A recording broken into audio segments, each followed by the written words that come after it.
And we are joined in the studio today by Les Ford with Alliance for Opportunity to discuss how the bill affects safety net programs. Les, you've written extensively on work requirements for safety net programs and how these have helped low-income families, Americans move out of poverty. Can you give us an overview of what you found and the impacts the work requirements have on safety net programs? Yeah, so we had a major move towards work requirements in the 1996 welfare reform. A lot of people are familiar with it.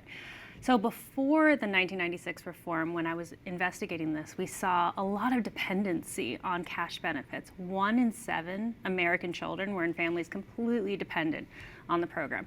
And so what you really see there is you see them pushed to the sidelines of society. You don't see them at the heart of our communities. And then when work requirements were instituted, and it was in a bipartisan way, this was Bill Clinton, this was Newt Gingrich, and they created a work requirement for the first time for these families, we actually saw incredible results. We saw incredible economic results. For instance, single mothers moved into work from the 50% to the 70%, so that's wonderful. But the most important piece was that child poverty actually declined by 60% in 8 years alone. So we saw incredible economic benefits. But it's not just that. We saw a well-being increase. So when these single mothers who were head of their household, when they moved to work, we saw depression decrease, we saw health outcomes increase for them. And then for their children, we saw educational outcomes increase. We saw the abortion rate actually flatten and even decline. So we see all of these holistic, important outcomes for society.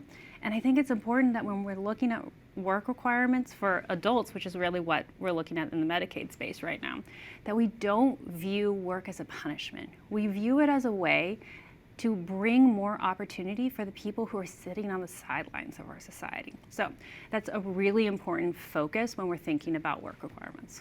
I think that's a great way to put it, being on the sidelines versus at the center of American life. Now, there are stricter work requirements for those on Supplemental Nutrition Assistance Program, or SNAP, as well as Medicaid. What can we expect, what effects do you think we'll expect to see from this? Yeah, so these two work requirements, so the one that happened in 1986, Welfare Reform 1.0, as I think we're going to start calling it, that was about single mothers who were dependent on cash welfare. And that program was one of 80, 100 safety net programs. Now what we saw in the One Big Beautiful Bill, it's the next two largest welfare programs. So it's Medicaid for low-income people, it's Supplemental Nutrition Assistance Program, which is food stamps for low-income folks.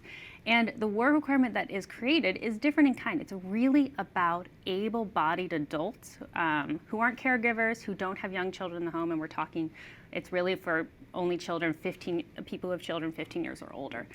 And it's saying, hey, all we need you to do is part-time, 20 hours a week, go to work, do some training, participate in education.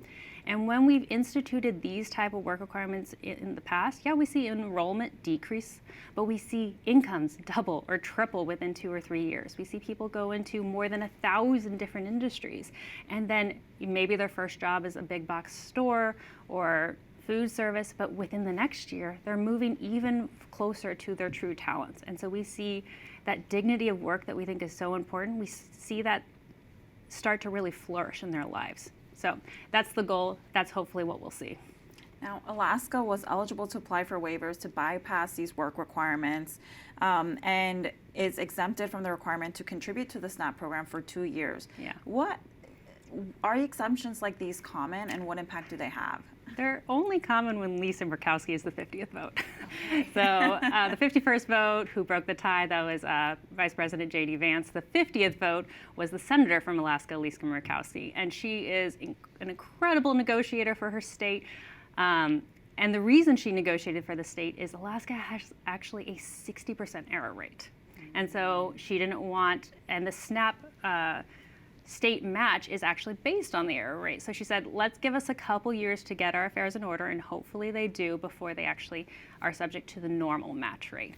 But it's not, you don't really want these special exemptions. Lisa Murkowski has been incredible in advocating for her state, but again, work requirements are not a punishment.